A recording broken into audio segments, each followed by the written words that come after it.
This is the web transmission service of the Royal Canadian Military Institute. On October the 16th, our guest speaker at Military History Night was Tim Cook, Chief Historian and Director of Research at the Canadian War Museum, who discussed his latest book, The Good Allies: How Canada and the United States Fought Together to Defeat Fascism During the Second World War. Over to you, James and Tim. Good evening, ladies and gentlemen, and welcome to tonight's Military History Night. I'm the event chair, James Ellis. It's great to see another fantastic turnout.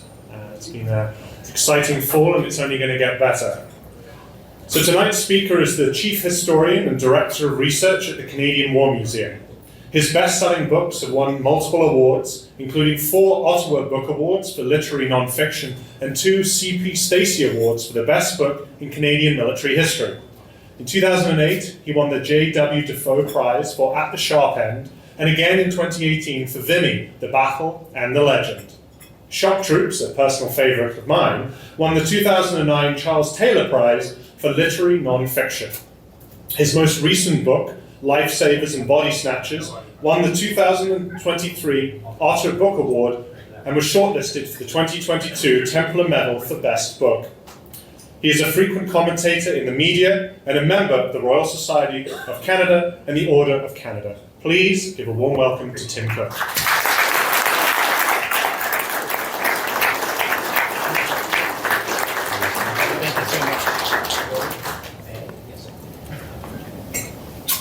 Thank you for that kind introduction. It's lovely to be back here. I try to keep that biography short, although it keeps getting longer and longer. But I forgot to include. It is not your fault, James. That I am also honorary historian here at the RCMI. So it's great to return, and thank you all for coming. This is my first time, I think, speaking formally in this room. Normally, I'm in, I think it's called the Medals Room, and I see Ryan and Anna here as well. Nice to see them and so many others. So thank you very much. I'll be talking about my new book, The Good Allies, and you see it up there. It's my 19th book, and I'm occasionally asked, and I was just asked, do I have a favorite one? Or which one do I think is the most important? It's a bit like asking which of my kids I like the best, and it sort of depends on the day, of course. But they're all of great love to me, and great frustration, and weeping, and tears, and everything else. And it's always interesting when you have a chance to talk about your book. Because this was written largely about a year ago, and there's an awful, agonizing editing process. And then it sits for 3 or 4 months, and then it's out. And so here's a chance for me to tell you a little bit about it. And hopefully afterwards we'll have a chance for some questions. Happy to talk about the book, what I do at the War Museum, anything you like. What I think is going to happen in the election, I don't know any more than you do. But one of the reasons why I wrote this book about 2 years ago is I figured that the election that we are all watching with bated breath, I wanted our friends to the South to know that we have been good allies, that we have stood with them. And some hot things get said in election time. And I wanted, if anyone was reading, I'm not sure they are, but if anyone is reading, that this is a story, a proud story of Canada and the United States coming together in a very desperate time. So I'll tell you a little bit about the book over the next 40 minutes or so. We've got some great images here. Let me just get this pulled together. Oops. There we go. Yeah, so thank you. There are, of course, many commonalities, I think, between Canada and the United States during that Titanic War, the Second World War from 1939 to 1945, or, as you will see in many American museums, World War II from 1941 to 1945. A very slight difference, but a significant one that Canadians often note. the dates especially, but the term World War II, and often more likely in Canada we use the Second World War. This was a war, as I said, where we came together to fight the great evil of Nazism and fascism. It was a war that had to be won, and it was a war where we paid a terrible price, both Canada and the United States, and so many around the world. All important things, I think, for our American friends to remember. And it needs to be said, of course, that Canada and the United States, we have a long history, and most of it was bad. Throughout the 18th and 19th century, you remember this invasion at Queenston Heights, of course, in the War of 1812 with Brock and others.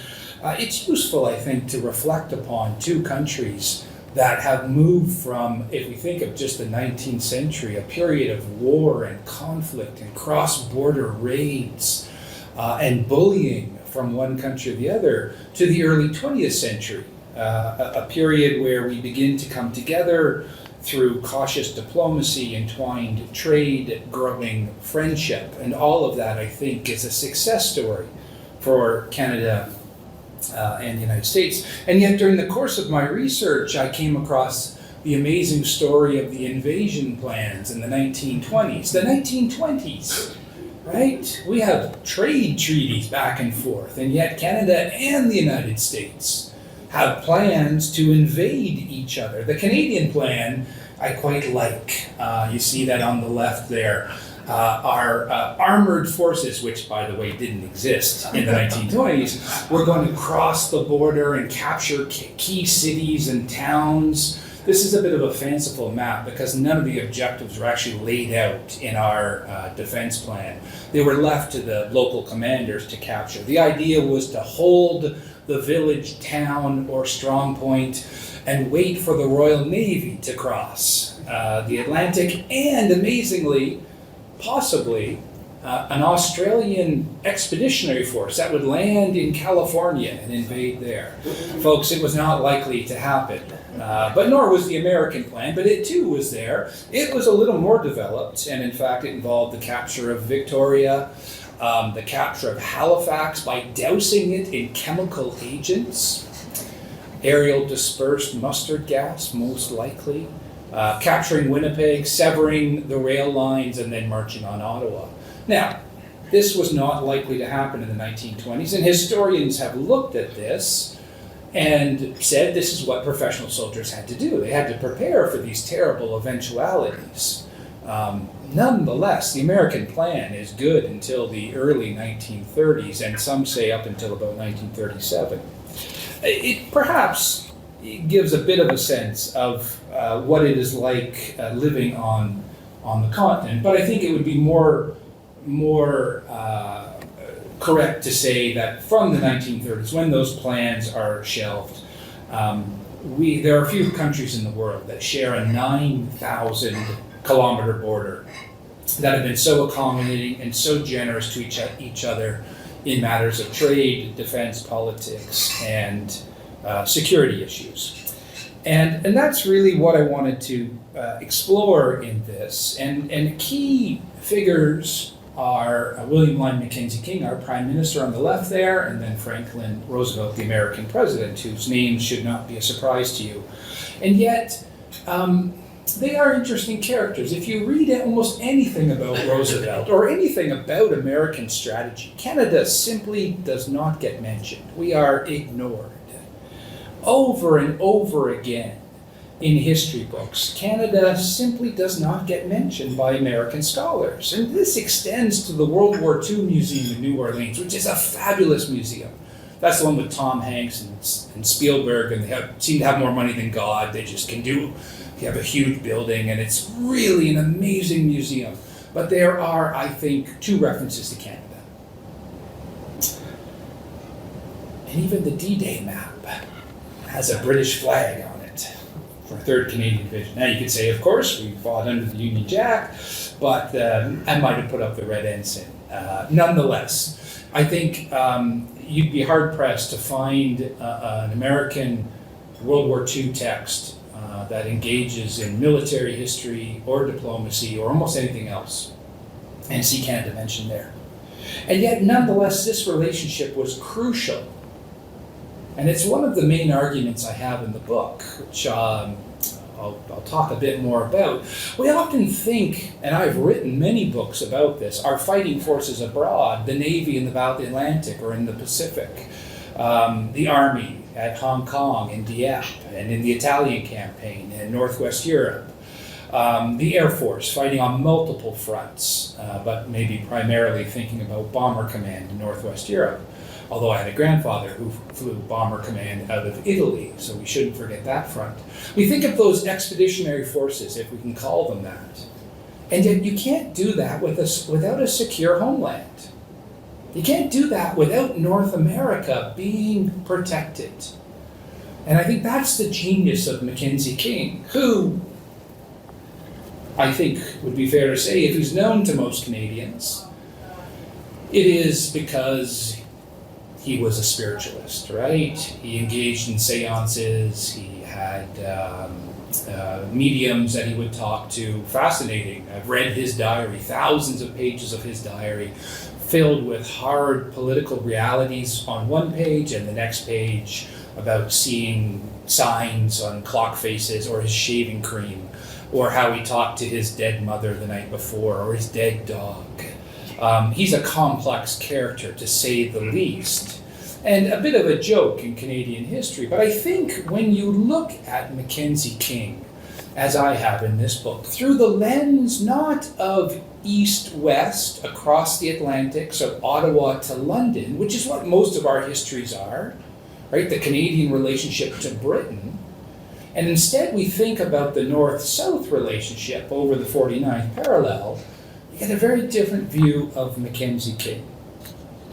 And I have softened on King over the years, and I think he comes off well in this book because he had a very difficult role to play, and it was to make friends with Roosevelt and to get FaceTime and to work his way into the White House, and he did that successfully. He established trade, not free trade, but freer trade in the late 1930s, and he began to rearm. Both King and Roosevelt were appeasers. I mean, they really thought that they could appease Hitler. We were protected by the Atlantic. Our greatest protection, our greatest shield is our geography. And they got Hitler wrong, but the two of them were quite close. And as I'll talk about, they found ways both to be friends, but also, Mackenzie King this is, to ensure that the Americans supported Canada as well. So this is a key relationship. And as I mentioned, I jumped ahead there. I should just stick to my slides. This is one of the cartoons. So my publisher, Penguin, who I've been lucky to be with since 2006, if you can believe it. I remember back in the day I made the case strenuously that I needed photographs and images and works of art and cartoons. I'm a curator at heart, and so I see very visually. And they've been terrific. And so this book actually has about 120 images as well, some of which you'll see tonight, which didn't make it into the book. But this is a great cartoon, I think, of both King and Roosevelt coming together, shaking hands, and you can see down there's a little note which basically says something like any other European frontier, right? Where Europe has become militarized. Europe is in a dangerous death spiral. Europe is overrun by fascists and the Nazis. And yet look what's happening in North America. And both King and Roosevelt were very proud of that. But part of this too, and I should note that the title, The Good Allies, is really about Canada being good allies to the United States. But as I found in the research, the US were good allies to Canada as well. And I will come back to that.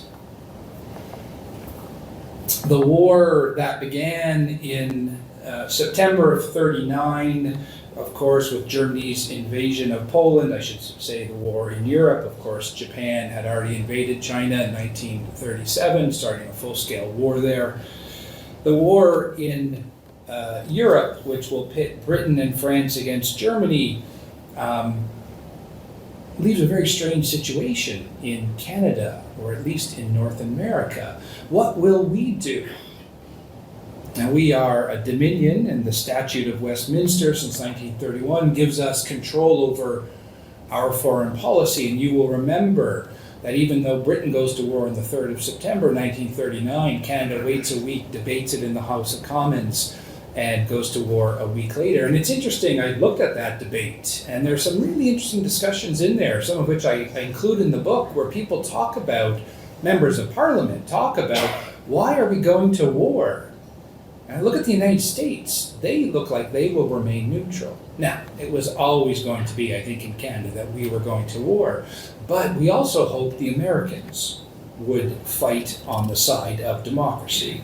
And we know, of course, that they did not. And Mackenzie King felt betrayed by Roosevelt, because Roosevelt had talked before the war of standing hard with the democracies. He had talked about defending Canada from invasion in August of 1938. And everyone wondered, well, how will that happen when you have a very strange situation of Canada at war from September of 1939 and the United States neutral? And just pause on that for a second and think about what was happening there. And it's quite incredible. I went through Roosevelt's papers in his archives in Hyde Park and other places. There's interesting material in there. It's clear the Americans will not go to war. They have no link to Britain or France. Only 2.5% of Americans want to go to war in September of 39. That's not 25%, that's 2.5%. So Roosevelt understood this, and he spends the better part of the next 2 years trying to move the United States into the war. But he understands the challenge of having Canada at war. And so in that period where we're debating the war, the Americans actually send us aircraft and some tanks and some other material on the sly. I mean, they are understandably nervous about Canada, especially the doomsday scenario of what will happen if Britain is knocked out of the war and Canada is invaded and Nazi Germany is on the northern border. There are plans. The Americans have plans for that, and they're talking about that. The war, of course, as you will remember, changes abruptly in May of 1940 with the invasion and the strike at France. The whole American strategy is that France will continue to fight as they had during the Great War for 4 years or 5 years or even longer.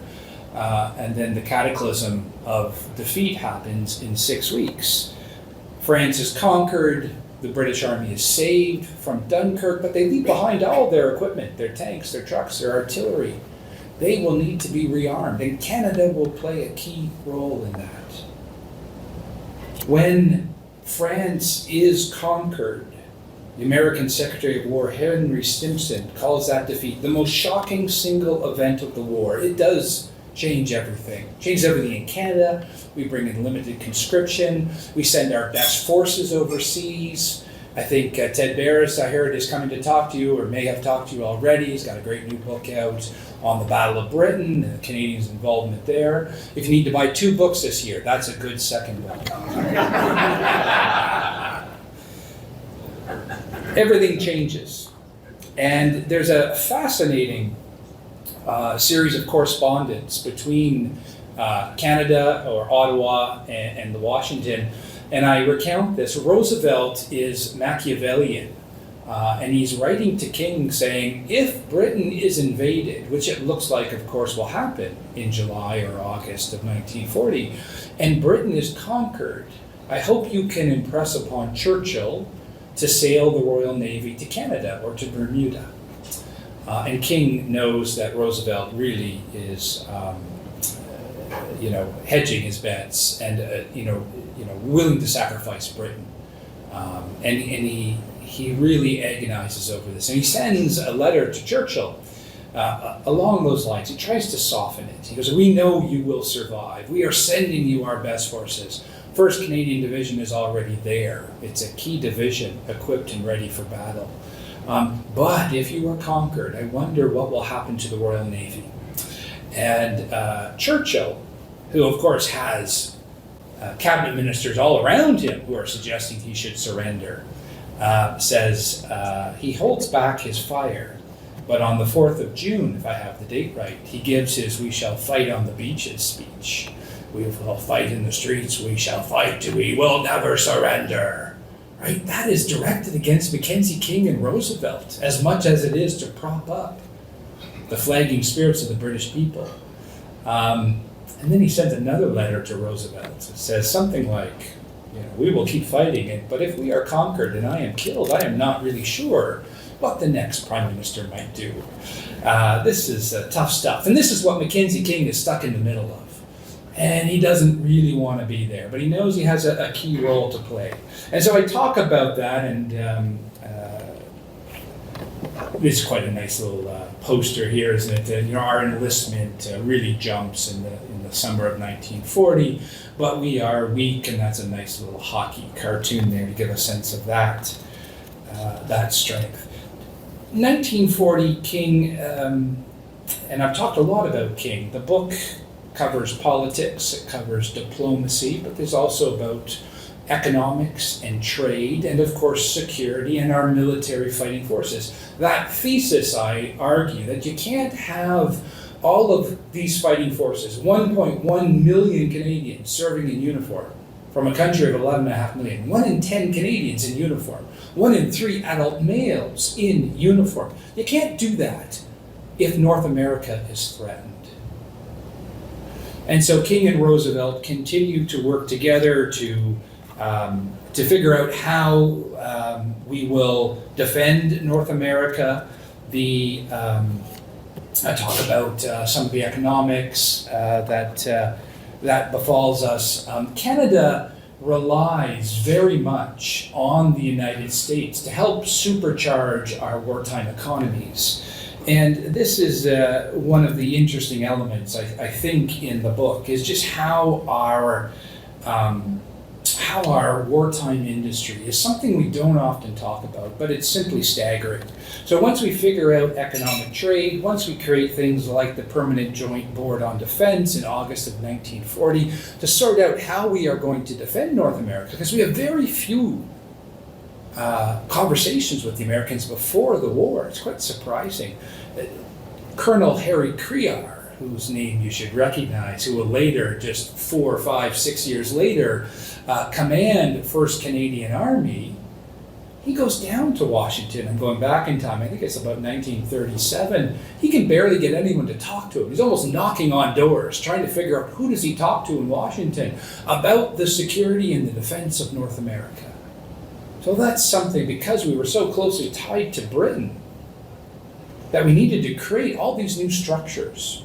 And it's quite astonishing. I was in Washington last week, giving a lecture there and talking to some of our senior military personnel. And it was quite interesting to me to see how many military personnel we have in Washington and what they are doing. And I think I was told that over 1,000 Canadians are currently serving with American forces at various levels of command. And we are deeply entwined there. That's a story that doesn't get told very often. It starts here with the Second World War. But maybe to return to our wartime industry, it's the American assistance that keeps us going, buying our supplies, helping to supercharge the economy, as I've said. Small things, but important things. When France falls, we get sent 40,000 machines and tools and dies that are used in our wartime industry. It's nothing I've ever thought about before. I can tell you the weight of the Lee Enfield because I've held one and I know how they're used.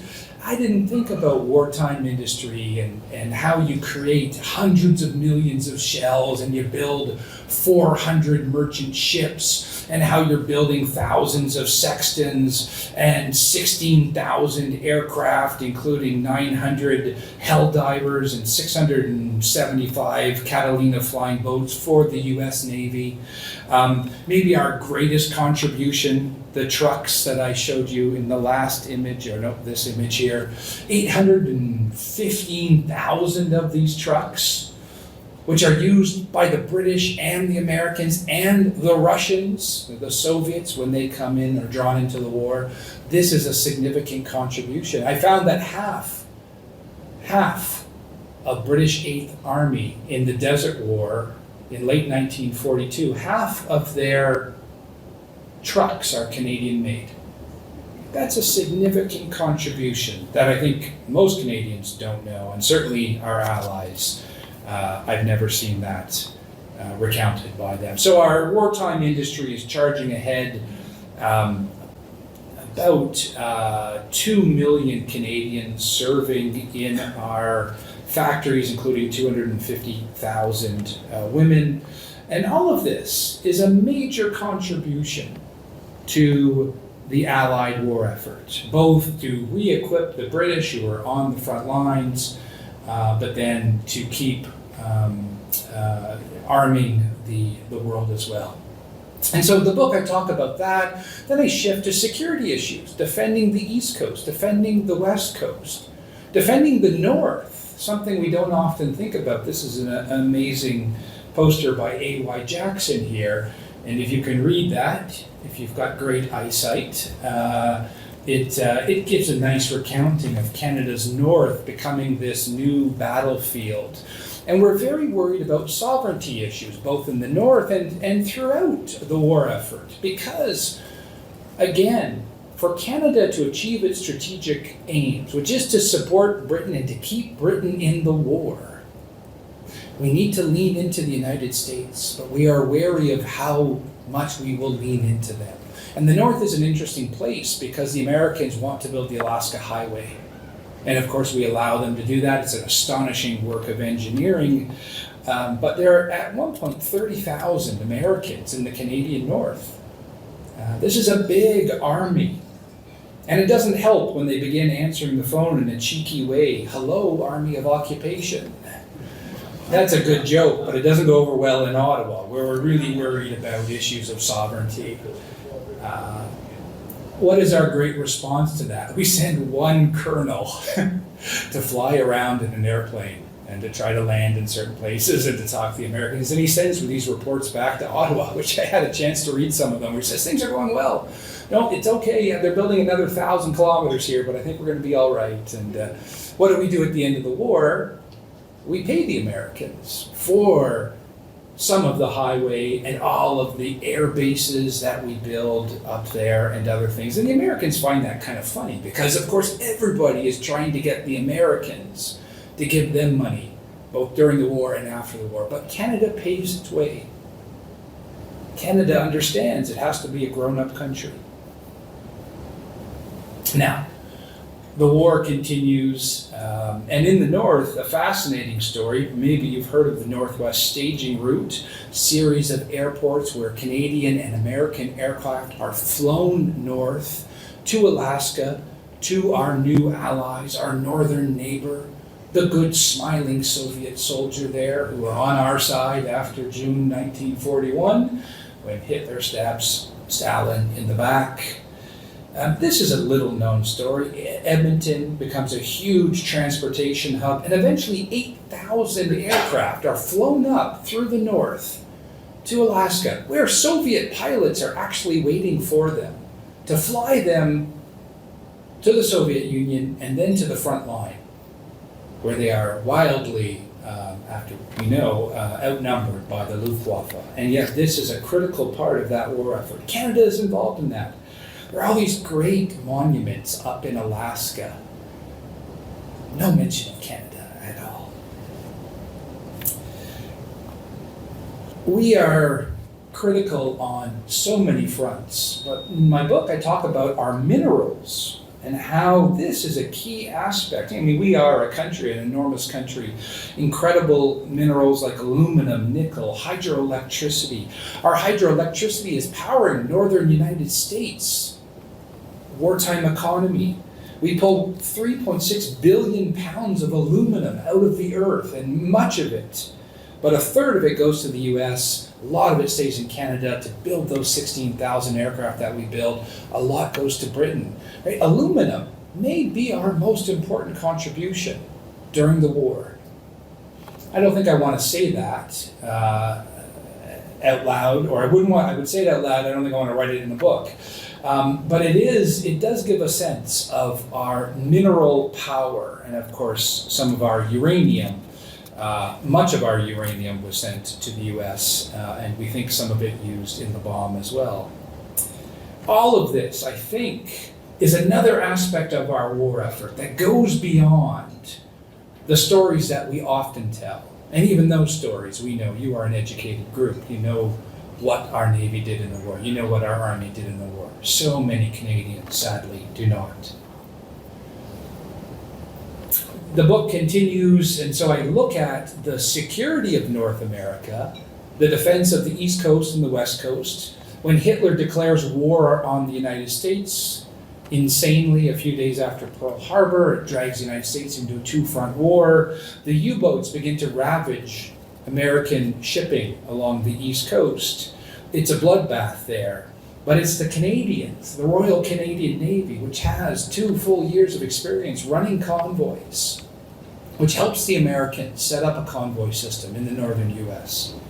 It's an important story I tell. Much of it as well around Newfoundland, that critical separate dominion from Canada, which is part of the frontier of defense to North America, where thousands of Americans and Canadians were stationed during the war, including 500 Canadian women serving in uniform. It becomes a critical area in the Battle of the Atlantic, and I write about this in the book and other aspects about the importance of Newfoundland as this forward base for the North Americans, especially in keeping Britain in the war. And I should note that the convoy system by 1943 is so effective, and as you know, we turned the tide on the Luftwaffe in May of 43, largely through the incorporation of air power, but also with new naval tactics, technology, warships, and a lot of blood. 48% of those convoys crossing the Atlantic are protected by the Royal Canadian Navy, 50% by the Royal Navy, only 2% by the United States Navy. Perhaps in that, we get a better sense of the Canadian Navy's role both in defending the East Coast, but also keeping Britain in the war in the Battle of the Atlantic. On the West Coast, an area I would suggest we ignore for the most part in our history books.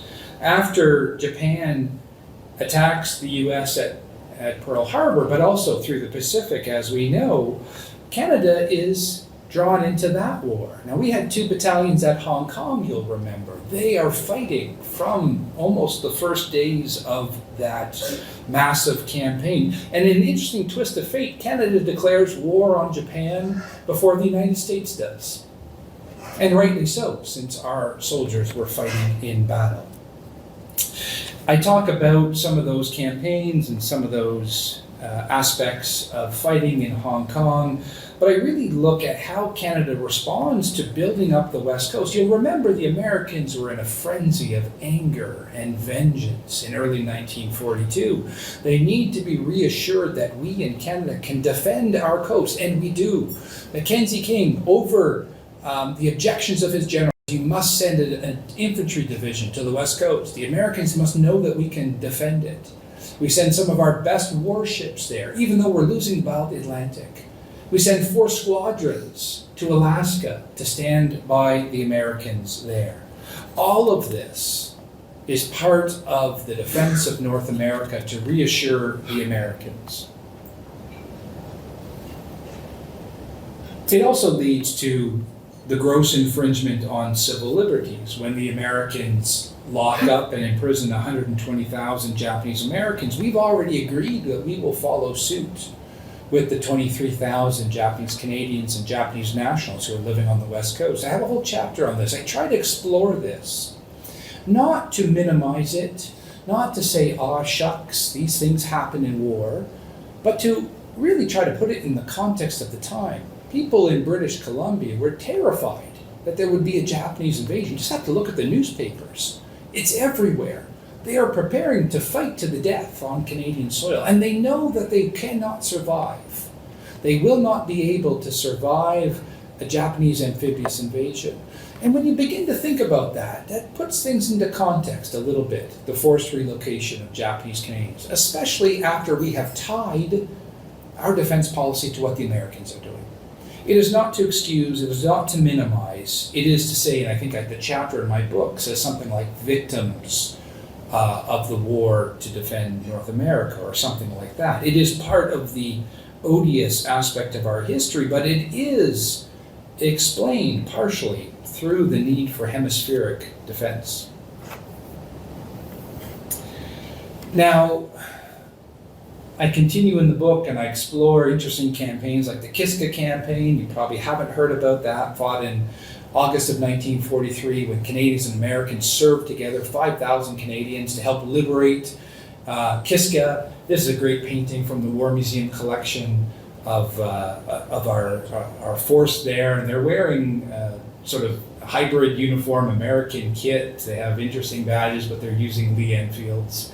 The Canadians had to train in interesting ways using American weapons as well. This is an interesting campaign. The Japanese had bugged out before the Americans and the Canadians arrived, and they ended up lots of friendly fire fights. But the Canadians make the best of this, and Mackenzie King talks about how we are standing with our American friends, how we are doing our bit. And this is part of the story of defending North America. The Battle of the Atlantic continues, as I mentioned, in May of '43. This is really, I think, a key part of the Canadian war effort. So is our Air Force. If we begin to think of the Royal Canadian Air Force, and I think in November they're going to have a symposium on the 100 years of the RCAF. Think of the Second World War with 250,000 Canadians who serve in the RCAF, the British Commonwealth Air Training Plan, an astonishing contribution from Canada where we train up 131,000 airmen, including thousands of Americans. We build bases across the country. It really transforms us in a significant way. These are all major contributions. And in the book I talk about the bombing campaign, which was I argue, using many German sources, far more effective than some historians have said, who have questioned the effectiveness of bombing. I'll come back to this, but there were thousands of Americans who served with RCAF squadrons and in air crews. And I was in Iceland this summer, and I always visit Commonwealth War Graves Commission cemeteries there.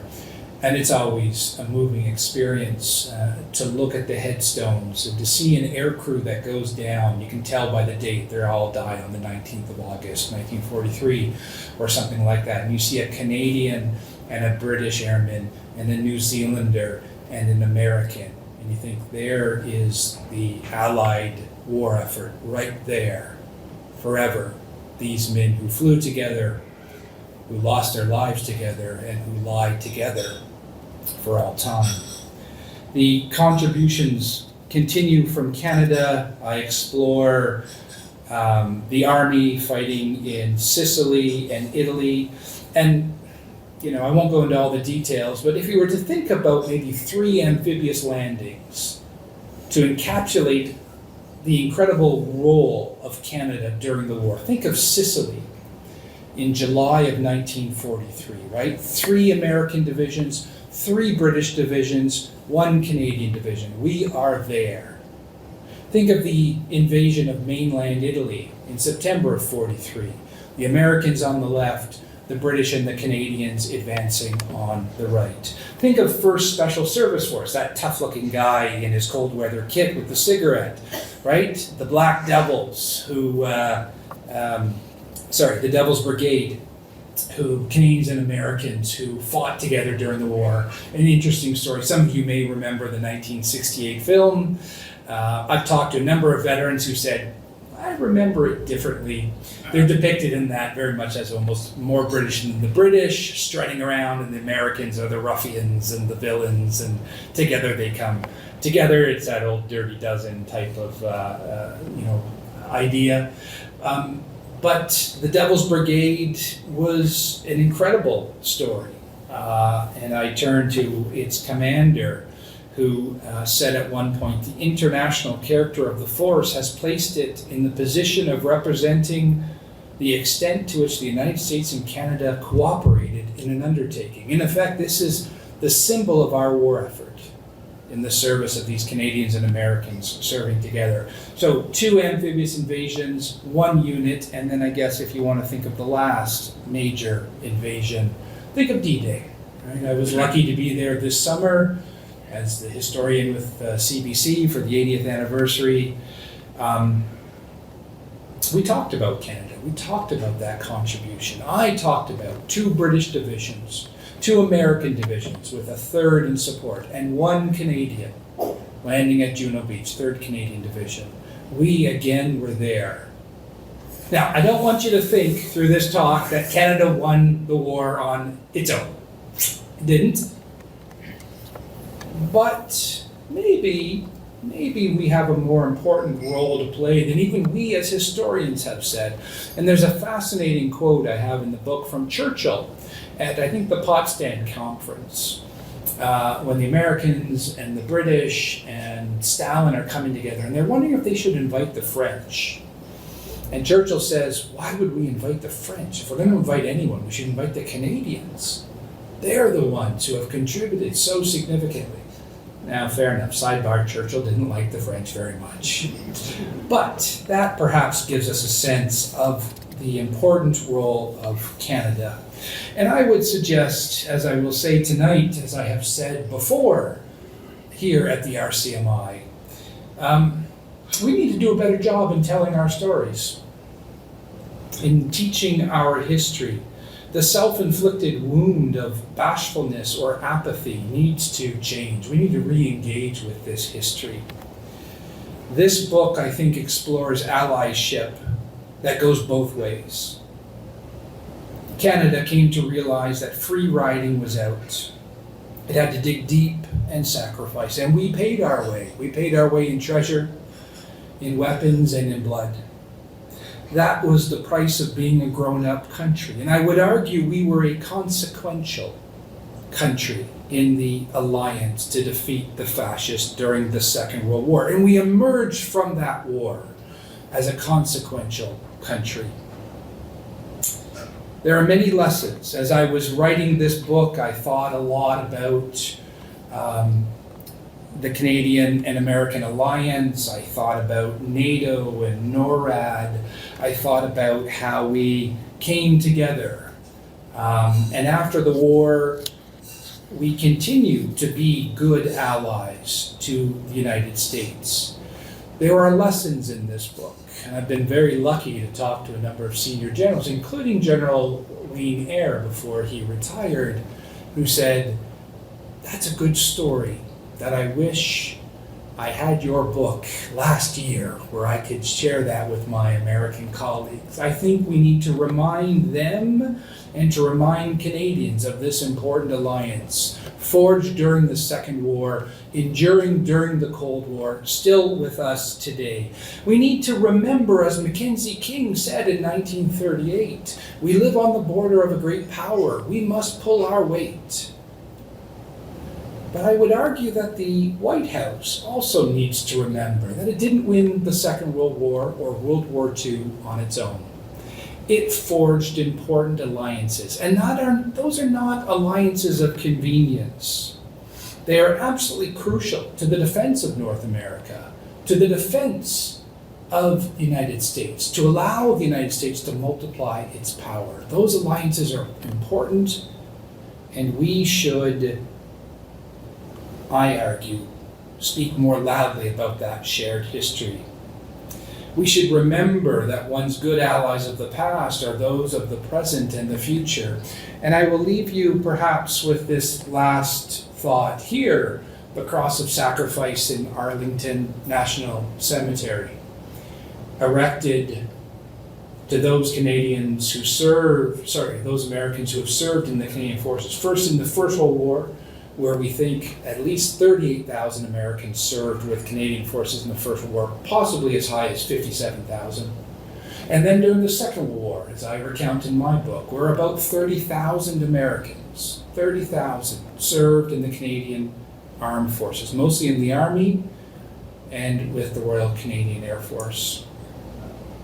And over 900 of those Americans were killed fighting with Canada. They are marked in this cross. They are marked with this cross of sacrifice. And that is perhaps something that we can all reflect on. Thank you very much, everyone.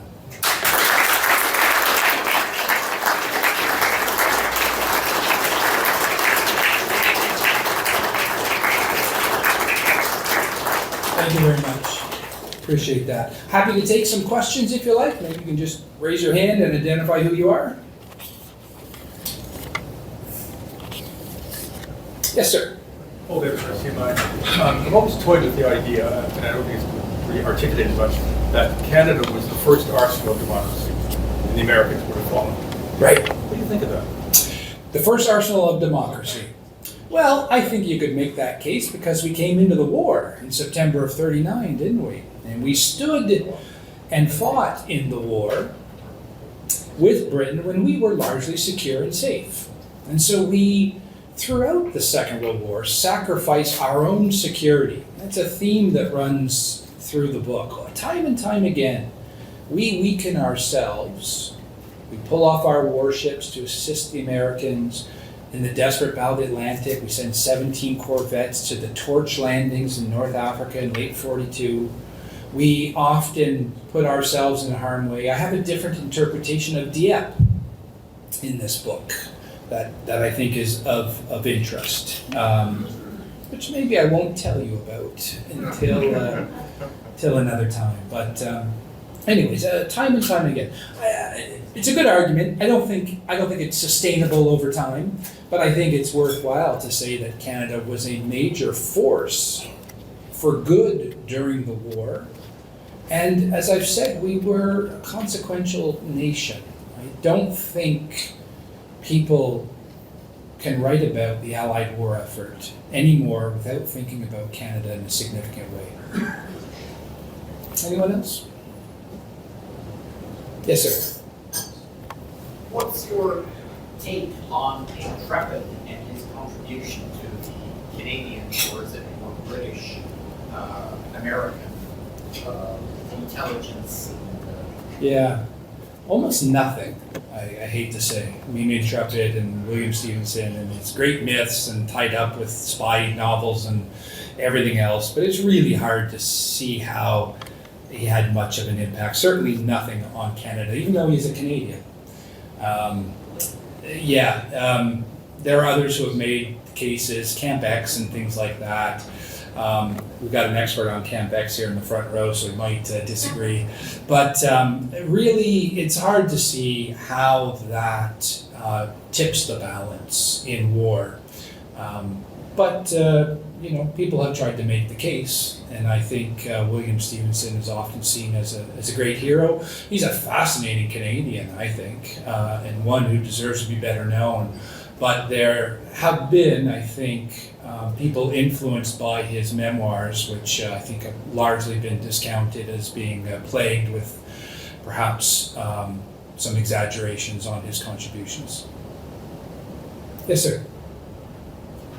Yes, I understand that during World War II we had problems with conscription, the old line, conscription is necessary, but not necessarily conscription. And issues that released troops attempted, you had to try and recruit from them to beef up the troops in Europe. And then when used on their own, there were issues, especially in Alaska and so on. My father told me that they were sometimes known as the zombie corps, essentially. Could you comment on that? Was it as bad as it was occasionally? Yeah, interesting question. So, of course, conscription had torn the country apart during the First World War when it was brought in late 1917, often pitting English versus French, but it goes beyond that. It pits those in the city against those in rural areas, labor against others. It's very divisive. During the Second World War, the Mackenzie King government, they were very anxious not to bring in conscription. Mackenzie King thought that was would be a blow to unity. Even though much of English Canada wanted it. He didn't really have to bring in conscription. We had the 1.1 million Canadians serving. And so when in 1940, after the fall of France, we bring in limited conscription for home defense, which would, freed up some men to fight overseas. Of course, we weren't fighting yet. When the plebiscite occurs in April of 1942, which is the question to Canadians, should we bring in conscription or should we release the government from its previous promise? English Canada overwhelmingly votes in support of it. French Canada overwhelmingly against, and that's where King gives his talk, right? Not necessarily conscription, but conscription if necessary. And he's right about that. What he's saying is, we may bring in conscription when it's necessary. It wasn't necessary until September and October of 1944, when 1st Canadian Army is fighting so brutally and through the vicious German forces, including 12th SS, first in Normandy, then liberating the coast, and then the Scheldt Campaign. And I argue in the book, as an aside, the Scheldt Campaign is little understood and too minimized. This is a major contribution from Canada during the course of the war to open up Antwerp. And that's when the conscription debates happen again. It's a complicated story. Eventually we bring in conscription, but only 13,000 Canadians go overseas, and apparently they fought very well. Once they were integrated into their units, they had some cold receptions. They fought well, hundreds were killed. Dozens and dozens received gallantry medals. And frankly, when they came back to Canada after the war, they were treated very poorly by the Royal Canadian Legion, which refused to let conscripts into the Legion from 1945 to 1950.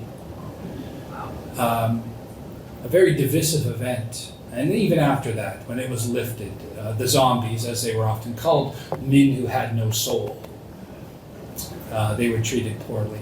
They should be remembered, I think, as in a better way. They should be remembered as having fought for their country and often having died for their country. Yes, sir. Hi, Tim. Hi, Ryan. Thanks for the talk.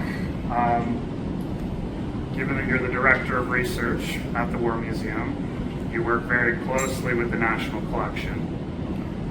Some of your research featured many of those pieces, primarily archival or pieces of art courtesy of Meredith McLean. Can you talk a little more about some of the physical objects, equipments, uniforms, weapons, those kinds of things which might have enhanced your research and your findings? Right, thank you. Yeah, it's one of the great privileges of working at a museum, any museum here, RCMI, incredible collection, Museum of the Regiments, or whatever the Calgary Museum is now called. Great collection there, series of regiments coming together, and the War Museum with the largest collection in Canada, about 500,000 artifacts and objects, many of them linked to the Second World War.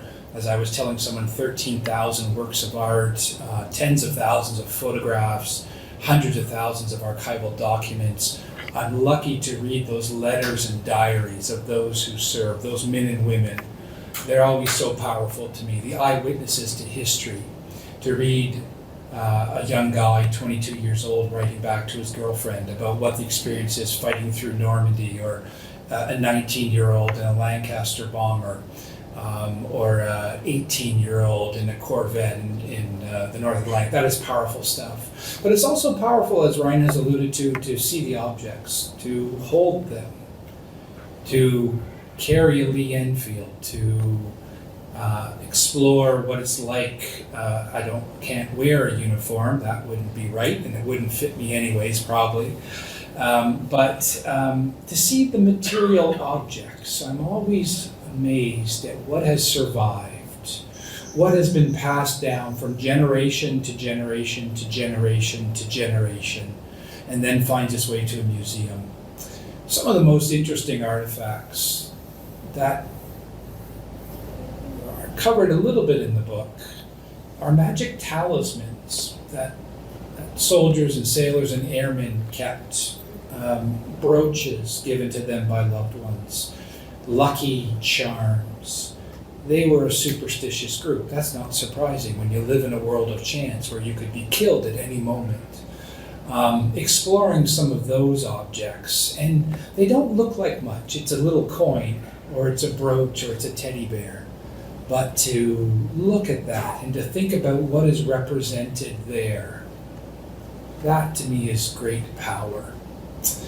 And I think about the legacy of art, I think about the legacy of archives and photographs, of oral histories, of objects. They are now so important because our veterans are almost all gone, aren't they? I imagine in this room, well, put your hand up. How many of you had someone who served in the Second World War in your family? That's a big number. I imagine they're all gone. We're down to fewer than 10,000 Second World War veterans. I have been lucky to talk to them for the last 20 or 25 years, to interview them, to hear their stories, often to sit back and let them talk. There's power in those words. I don't know how many veterans have said to me, Tim, I didn't win the Victoria Cross. What do you want to talk about? I don't know. What kind of cigarettes did you smoke? Oh, we love cigarettes, you know. Did you get a shot of rum on your ship? Oh, let me tell you about that. You know, that's the stuff that opens the door and opens the window to the past, as does the material culture. I remember someone bringing out a Sten gun once to an infantry NCO with the Regina Rifles, I think he was. Boy, he had stories to tell. He hated that machine gun, as did everyone. It was a danger to everybody who held it, as much as it was the Germans. And yet that stuff is important. So, you know, Ryan, thank you for that. It is a great privilege. And I know many of you have objects in your families, archival material, perhaps objects, perhaps a medal set. That stuff matters. And occasionally people will ask me, what do I do with it? And I always say, hold on to it. That's your history. That's your family history. But if it's ever in danger of being lost as it passed from one generation to the next, find a good home for it. In a museum, in a history society, in a place where it can be cared for future generations. Because we're never getting any more of that. We will only lose that. And those are the stories, I think, and the objects that are so important to tell, which I have tried to do in this book, which I have tried to do in so many of my books. Thank you very much, everyone.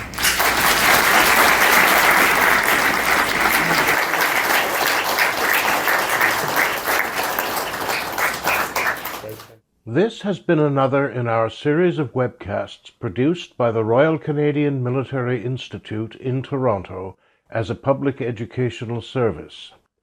You can find news of upcoming events and links to our webcast archives at www.rcmi.org. On behalf of the RCMI, this is Eric Morse saying goodbye for now, and thank you for joining us.